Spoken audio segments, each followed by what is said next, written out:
Estudio histórico de la adoración a María del paganismo al cristianismo. La figura de María ha constituido tema de controversia ininterrumpido en la historia del cristianismo desde, al menos, el siglo IV. Para millones de personas, María constituye objeto de culto preferente, convencidas de que aquello que no se puede obtener del Padre es más fácil conseguirlo a través de la Madre. E iglesias como la católica y las orientales centran buena parte de su teología y práctica en torno a este personaje. María sigue estando de moda. Basta con contemplar el número de peregrinos que afloran a enclaves como Fátima, Lourdes o Garabandal, o a la venta de imágenes que pretenden representarla, para convencerse de que así es. Los últimos papas, en especial el presente, han hecho especial hincapié en el culto a María, e incluso millares de personas creen sin asomo de duda en que la unidad de todos los cristianos se alcanzará por María. Todos los calificativos parecen escasos a la hora de referirse a ella. Se la denomina Reina de los Cielos, Madre de Dios, Inmaculada Concepción, Madre Nuestra, Corredentora, Señora de la Buena Muerte, etc., y se tiene la convicción de que su poder se extiende desde este mundo hasta el otro con una suave clemencia de la que Dios carece. No es extraño por tanto que, sosteniendo semejantes puntos de vista, a su supuesto regazo de dulzura se encaminen las almas. Ahora bien, ¿cuenta con alguna base cristiana toda esta devoción? ¿Se sustenta en realidades o, por el contrario, no es sino un conjunto de conductas que nada tienen que ver con el mensaje del Evangelio? Primero, examinemos la antigua Reina del Cielo. La mayor parte de esta información ha sido tomada del libro de Alexander Hislop, Dead o Babylons las dos Babilonias, 1917. Hislop traza el culto babilónico a la Reina del Cielo hasta los días posteriores a la muerte de Nimrod. La fecha de este suceso no se conoce exactamente, pero parece datar de más de 400 años después del diluvio. Luego de la muerte de Nimrod, su esposa, Semiramis, estaba determinada a retener su poder y riqueza. Elaboró la historia de que la muerte de Nimrod fue por la salvación de la humanidad.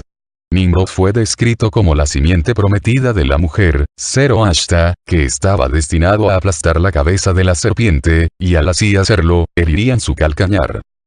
Fácilmente podemos ver que esta historia es una falsificación de la profecía verdadera concerniente a Jesucristo. Para permitir al pueblo babilonio adorar mejor a este niño, se creó un retrato tallado en madera, que lo representaba a él en brazos de su madre. La madre obviamente recibía su gloria de su hijo deificado. Sin embargo, la madre, a largo plazo, prácticamente eclipsó al hijo en la adoración. El retrato original obviamente pretendía ser meramente un pedestal para mostrar al Hijo Divino, pero aunque el diseño fue este, es un principio básico en todas las idolatrías que aquello que más apela a los sentidos debe hacer la más poderosa impresión. La madre obviamente creó la impresión visual más poderosa, tanto porque era una adulta, como por su magnífico arreglo. Una vez la gente comenzó a adorar a la madre más que al niño, los sacerdotes babilónicos se sintieron obligados a emitir un edicto deificando también a la madre. Luego de que pasó todavía más tiempo, el nacimiento de su hijo fue audazmente declarado milagroso, y por tanto a ella se le llamó, la Madre Virgen. Entonces se le otorgaron los más altos títulos. Fue llamada Reina del Cielo. En Egipto, se le llamó Ator, o sea, habitación de Dios, para significar que en ella moraba toda la plenitud de la deidad. Desde estos comienzos paganos, la historia de la Virgen Madre, la Reina del Cielo, se propagó por el mundo. Ahora, cuando el pueblo de Babilonia fue disperso en las varias áreas de la tierra, llevaron consigo el culto a la Divina Madre y al Dios Hijo.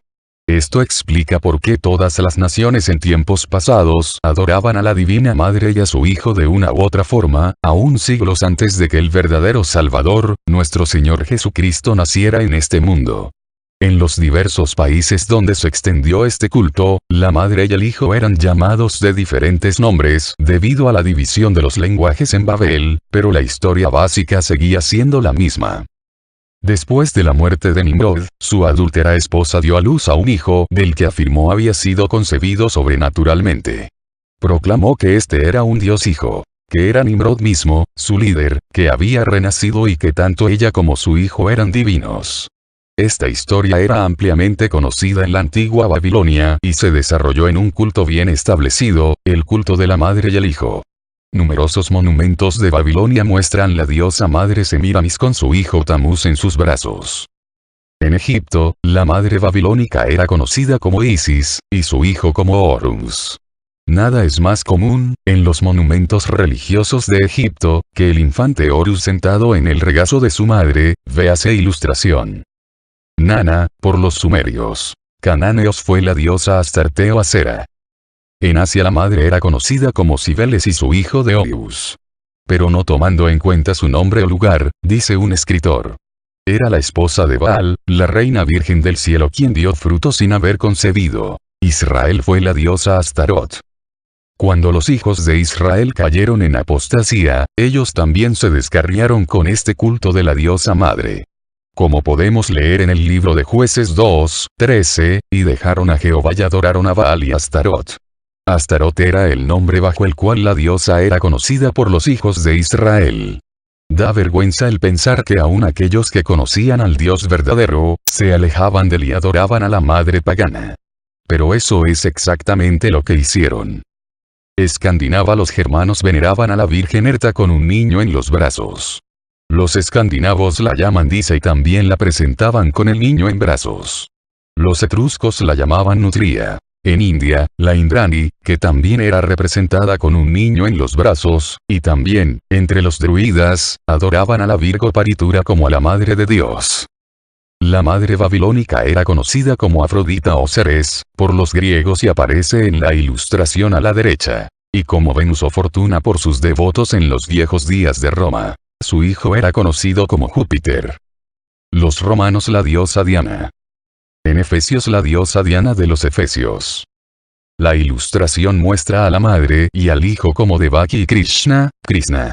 Por algún tiempo, Isi, la gran diosa y su hijo Iswara, han sido venerados en la India, donde se han erigido grandes templos para su culto.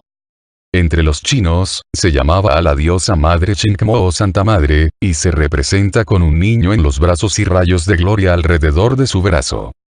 Roma, se le llamó Juno, o Paloma.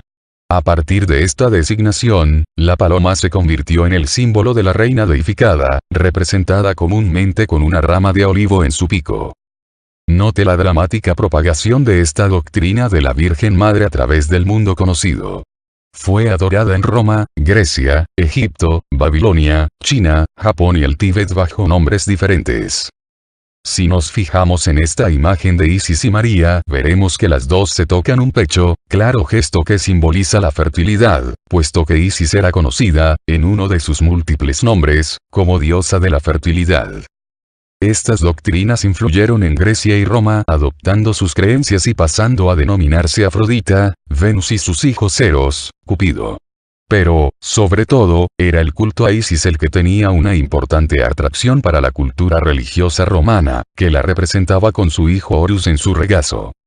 En el proceso de cristianización de la sociedad romana, existen numerosas crónicas que nos hablan de cómo el pueblo romano, ya cristianizado, no abandonaba el culto a la Madre de Dios, Isis, y lejos de quebrar sus imágenes lo que hacía era cambiarles simplemente de nombre. Esta idolatría tenía otra coincidencia importante con la sociedad católica actual y es el vestir a las imágenes. En el antiguo Egipto, las imágenes de la diosa Isis eran vestidas con lujosas vestiduras y ostentosas joyas. Incluso había personas dedicadas en exclusividad a estos menesteres. No tienes nada más que acercarte a cualquier iglesia católica de tu localidad y ver a cualquier virgen, como está vestida y enjollada, incluso perduran las llamadas camareras que son las encargadas de vestir a las imágenes. La media luna. En todas las culturas ancestrales el sol siempre ha sido la máxima divinidad masculina, de ahí surge el halo santo, una reminiscencia del disco solar y la luna, a su vez, es la máxima divinidad femenina, asociada siempre a la fertilidad.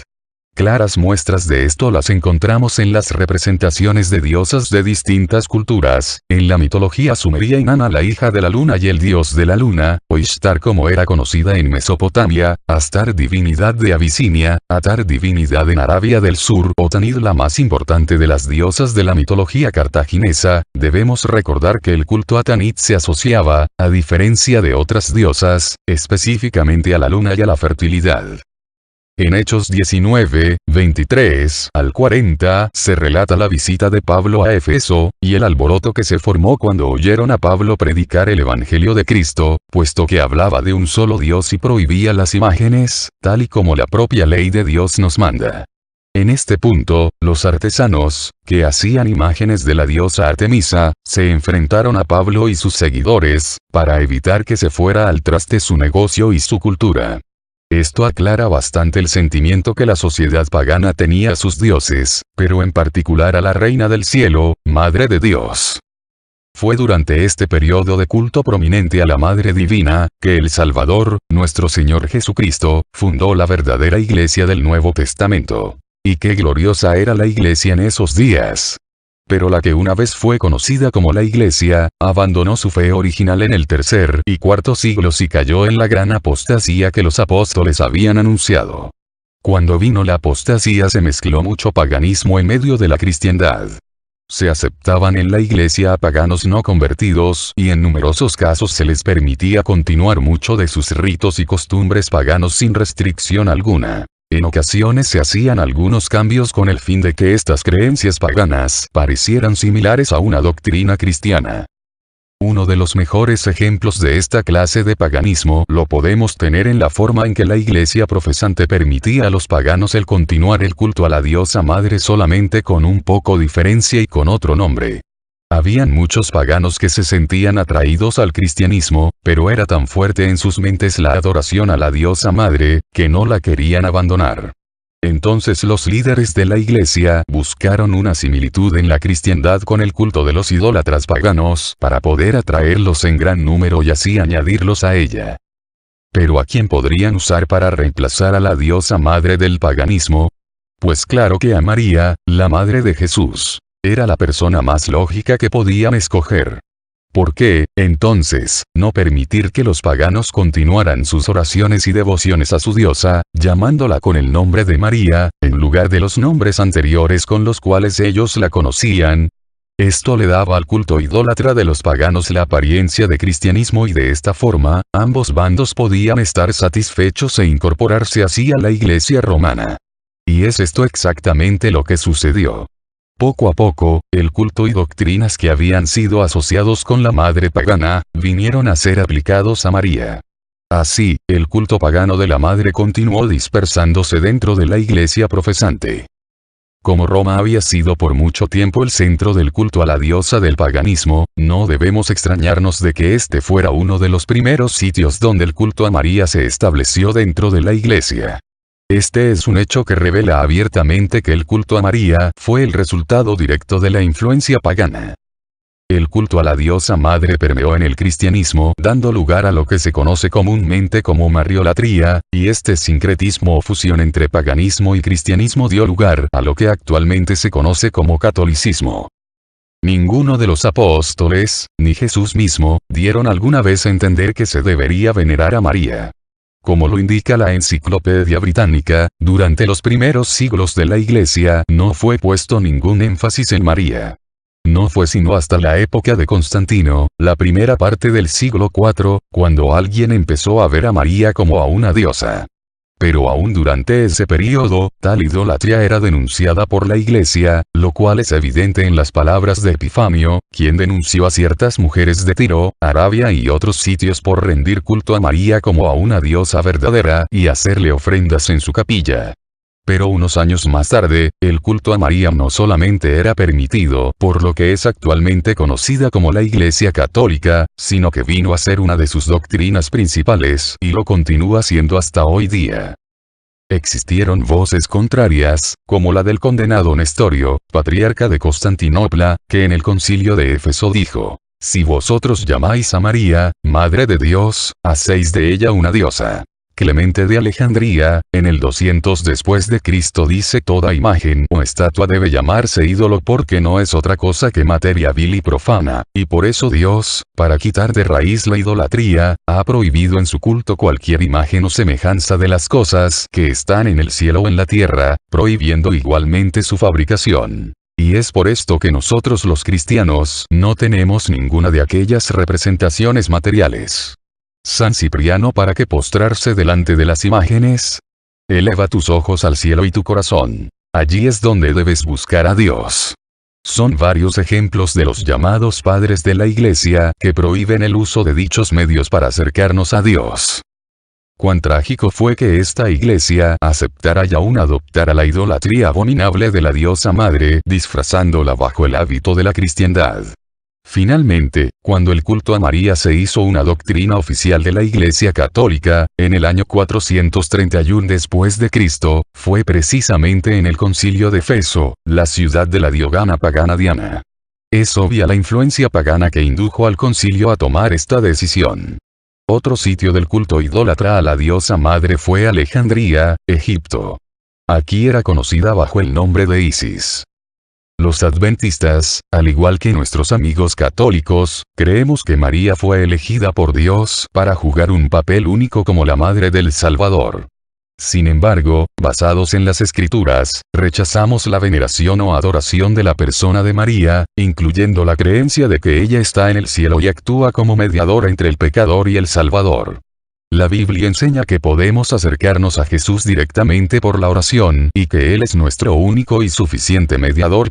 Creemos que María, como todos los creyentes redimidos, está aguardando la resurrección. Fin. Que Dios nos bendiga. Suscríbete al canal y encontrarás temas interesantes para tu vida cristiana. Yahvé te bendiga y te guarde. Ilumine Yahvé su rostro sobre ti y te sea propicio. Yahvé te muestre su rostro y te conceda la paz.